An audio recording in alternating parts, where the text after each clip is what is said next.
specifications, and that was around an area that I feel that we do have some room for opportunity and growth, and that was around some of our HVAC issues.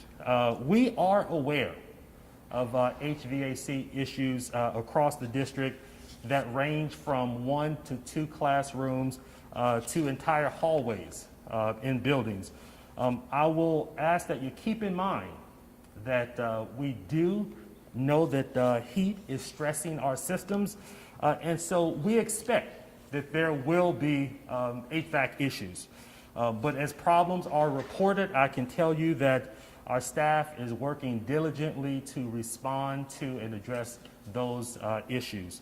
Our building services team have been on site at those schools, and they are working diligently to address those needs.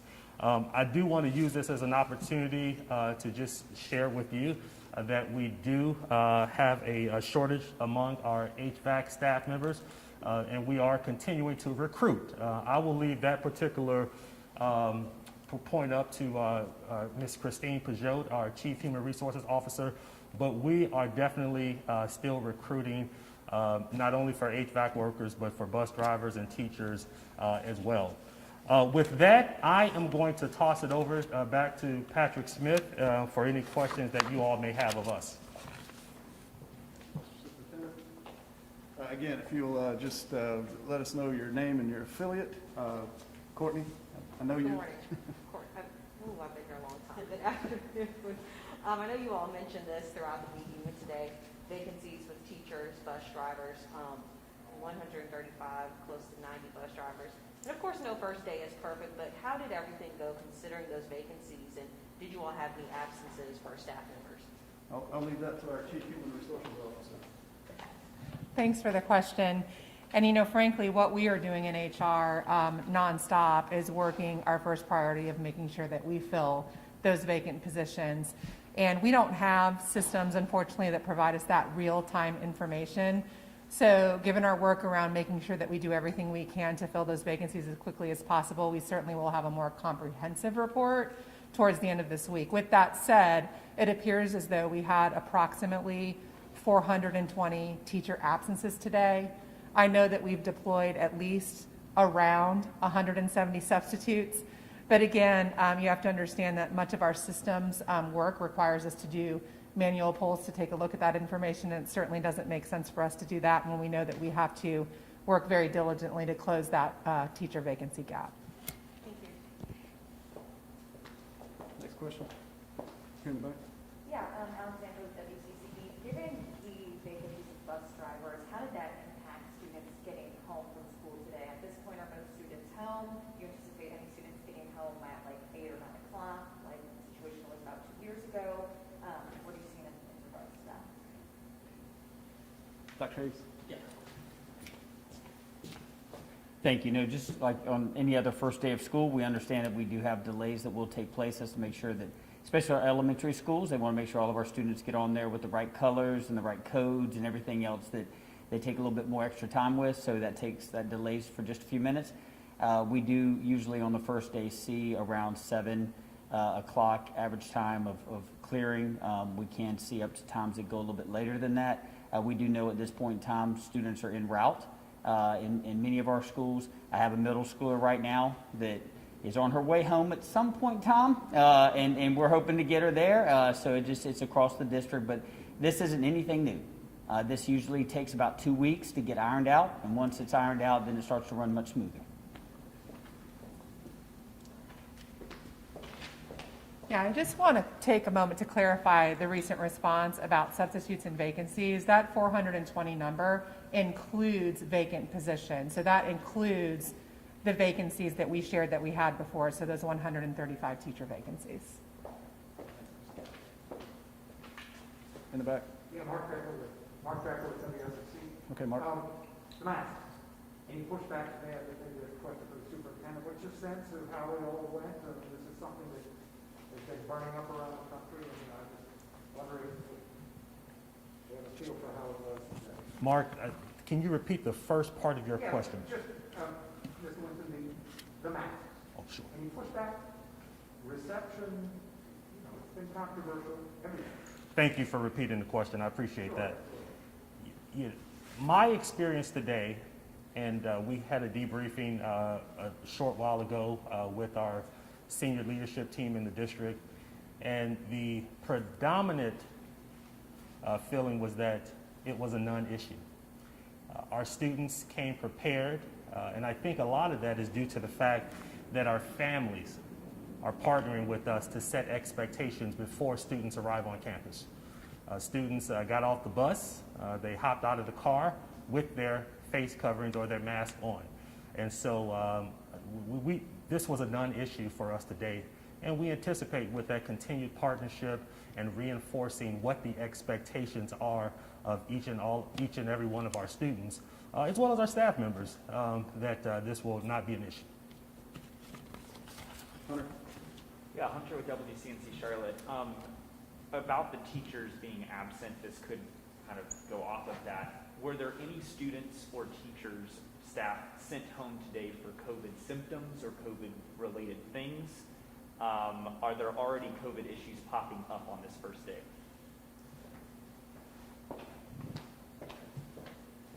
So thanks for the question. Really, the answer to that is likely. We would not have that information yet. We would have that information over the course of the next day or so. The way our systems work is school-based staff or sites wherever these incidents occur have a reporting system that they use, and that ultimately goes to the DRT team to review. So it's really too early to answer that, but likely we did. Yes? Yes. Deshawn Brown, WSOC. The HVAC issues that you mentioned, how many schools were impacted and what were the impacts on their campus?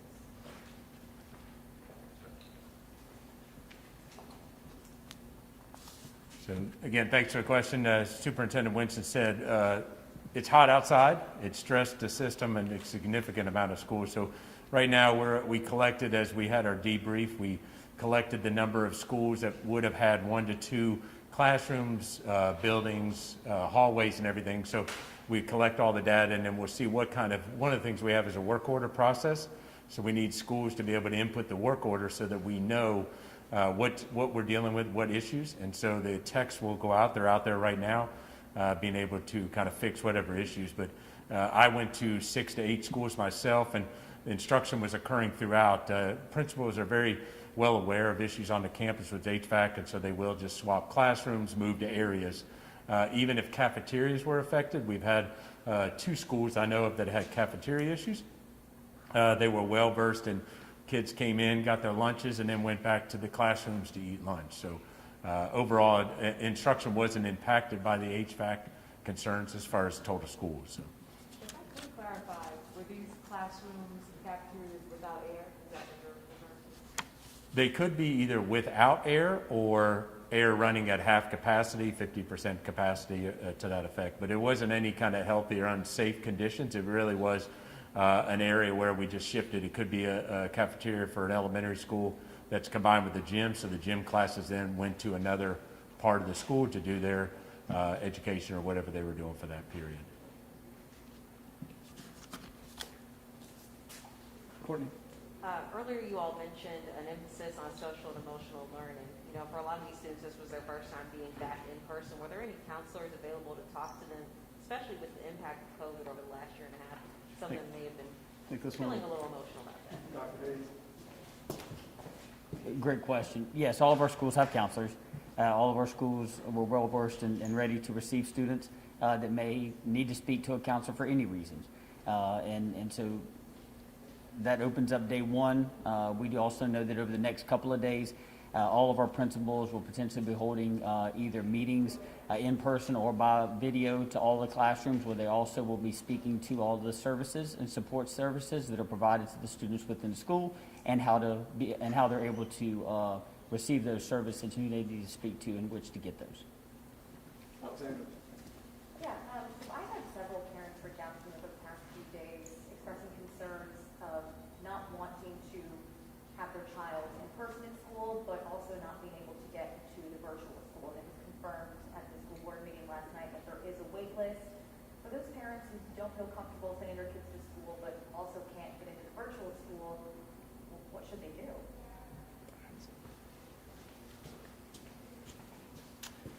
In short, send your student to school with a mask. If you feel uncomfortable, you need to speak, we recommend that you speak to your physician. And then also, we ask that you also reach out to the principal of that school and speak to them about their concerns so they can articulate very clearly what is being done in the school to provide that safe environment for their child. And I'll add to that, just to be clear, that these are brand-new schools that we are opening up because we don't have the option that we had last year to transition students from in-person to remote. So that option's off the table. We're working as hard as we can to clear that wait list. Hunter? Yeah, last night, I know a couple of the recommendations from the health director are being met or are being worked on being met. What is the timeline for when all of the health director's recommendations, specifically regarding testing, will actually be underway? Thank you. So all of the recommendations are either in progress or already in play. So specifically with respect to the testing, we are working as aggressively as possible with the vendor that was provided to us by the state. Now, we just found out who that vendor was in August. So our kickoff meeting was on August 12th.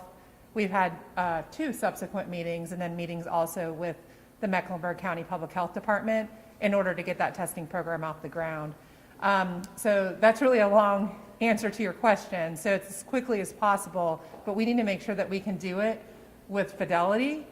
So it's going to be a phased-in program, and we are looking at first phasing in, for example, extracurriculars, and then starting at grade level, starting with our high schools, and then down. Okay, and it will be eventually at all campuses? Yes, district-wide, including central and district office. Mark? Yeah, while you're there, real quickly, just to clarify the number of bus driver vacancies, I heard 90, is that? Yeah, it's approximately 87 when you factor in our extended leaves, and of course we want to do that because that's the real impact that we're experiencing. But we're very excited to be able to offer that recruitment incentive now, and I'm understanding, at least anecdotally, that we're already getting some interest as a result of the recruitment bonuses, so that's very good to hear. Here in the back. Yeah, Ryan from Fox 46. I know it's been a busy day, probably haven't paid much attention. Just across the border in South Carolina, there's a middle school already let go virtual because of the COVID outbreaks. Now, maybe they can't wear masks. Can you, or maybe it's not that they can't wear masks, or obviously no mask mandates. How does that work here? Since every student will be masked, if there is a COVID outbreak, what's the process from what students have to be quarantined and when does it have to reach a level where almost an entire classroom would have to be quarantined? I'll turn that over to Dr. Hayes. I believe that you're asking around what happens with instruction with those students? Correct, yeah. Okay. Great. So last night we went over a couple of steps that all of our schools across the district will follow when that takes place. Students will receive 3 days automatically on those on that information that needs to be given to students, and then after that, every 2 days after that, they'll be provided instruction as well. Last year, although we are not able to transition to remote instruction, that does not mean that we do not have access to all of the things that we used in which to produce remote instruction in that modality of teaching and learning. So we still have that accessible to our teachers across the district, and that is what we will utilize to make sure those students do not miss a step in their instruction if they were to have to be quarantined at either an individual, class, or school at any point in time. Now, the mask, if I can clarify, the mask, because students will be wearing masks, there's something to the effect, right, where only one student, if one student is sick, only one will have to be sent home. Can you kind of clarify how that will all work? Yeah, so I think you're asking about the mask on mask rule, right? So that's something new from the North Carolina Department of Health and Human Services. It's in our toolkit that we follow when it comes to quarantining. So what's different this year is if a student is determined to be a close contact with somebody who tested positive for COVID in the school environment, then as long as both students were masked, the student who's the close as long as the student is masked, then that person who was a close contact does not have to quarantine. Now that mask on mask and not having to quarantine applies to students only and not adults. Courtney? Question for Matt Hayes. Last Friday, you mentioned about unfinished learning and scaffolding that curriculum. Now that school is back in session, a lot of learning is happening, students are getting that interaction with their peers and teachers. What will that look like specifically as far as that scaffolding approach? Thank you. Great question. So first of all, I just want to reach out to all of our families and make sure we're clear about one thing. We hear a lot around assessments of students, right? A lot of families don't like for their students to be tested or assessed. I do need to make sure that our families understand that we have to assess our students, especially now at the beginning of the school year, in which to know what that unfinished learning may exist for each student, because it is going to be at different rates by individual students themselves. So just bear with us for a little bit. We are going to have that in place. You will see students, and you hear your students speaking about being assessed in various ways, so we're able to know where that starting point is. Also, what that means is that in each of our lessons, many of our, and I'll try to break this down, but it's in the modules that we teach, there are specific skills that students must have developed in prior years. What we've done is inside there, we've scaffolded in those skills so where they actually do not create a larger deficit for those students, but actually incorporate those skills into the current learning as well. So basically they're catching up and moving forward at the same pace that we would want them to, without having to teach last year's standards, but stay at pace with the current year's standards that they need to learn. We have time for about 2 more questions. Hunter?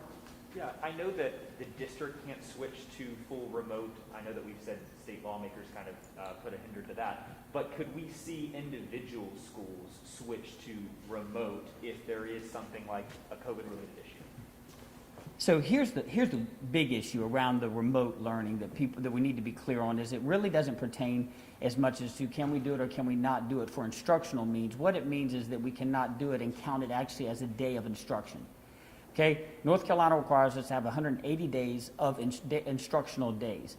They do not recognize remote learning as an instructional day. So what that means is if a student is out, even if we provide them, right, if we have to go to a virtual and a student is absent from school, it's the same as if we had an inclement weather day.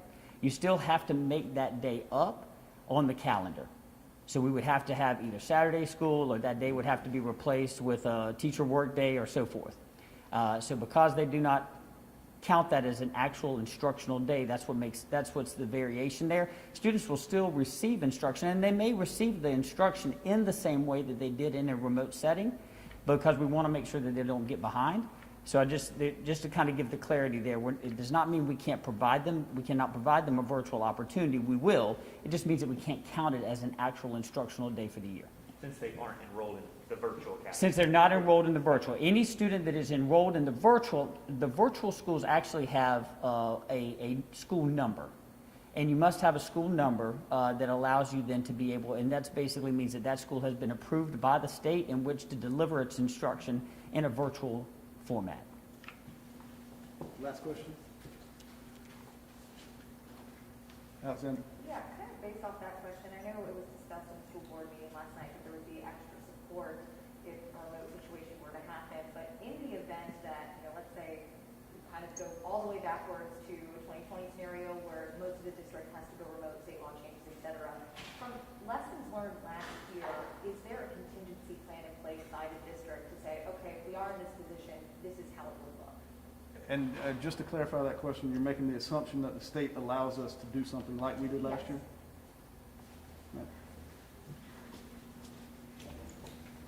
I will ask the superintendent to come back for the last word on this, since this is the last question. But I would also like to say that we saw a significant decrease in all of that as we continued to wear masks and as we had safety means in place in all of our schools.